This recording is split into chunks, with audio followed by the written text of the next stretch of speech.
In this video, I will show you how to download Age of Empires 2 on a PC. So let's jump straight into it. So in order to do this, there's actually two platforms I would recommend in order to get Age of Empires 2. The first one we'll be looking at is Steam. So what you want to do is open up Steam on your device, come up to the top left hand corner and press on Store to come across to the store for Steam. Now what you want to do is come up to the top to the search box and just go ahead and type Age of Empires 2.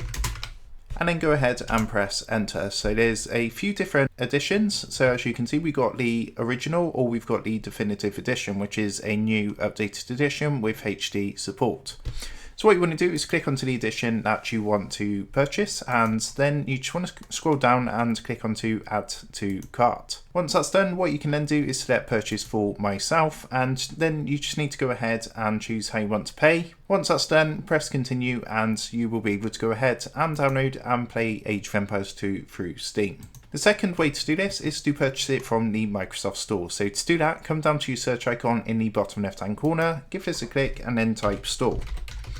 Underneath Best Match, you should see the Microsoft Store app, so click onto this to open up the Microsoft Store app on your PC. And once that's loaded through, if you come up to the top to the search box, and again what you want to do is go ahead and type Age of Empires 2, then press enter, and you're going to see again Age of Empires 2 is available to purchase in the store.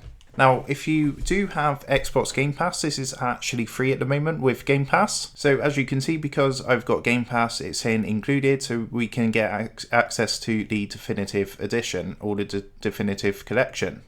So again, what you want to do is click onto the one that you want to download, say for example, definitive edition. And if you have got Game Pass, it's going to give you the option straight away to install. If not, you can buy it for about £15 or however much it's going from the time of purchase. So that's how to go ahead and download Age of Empires 2 on a PC. I hope this quick tutorial did help you out today, and if it did, I would really appreciate it if you was to consider dropping down below the video, leaving a like and also subscribing to the channel. With that being said, I just want to take a minute to thank you guys for watching this tutorial, and I will see you in the next video.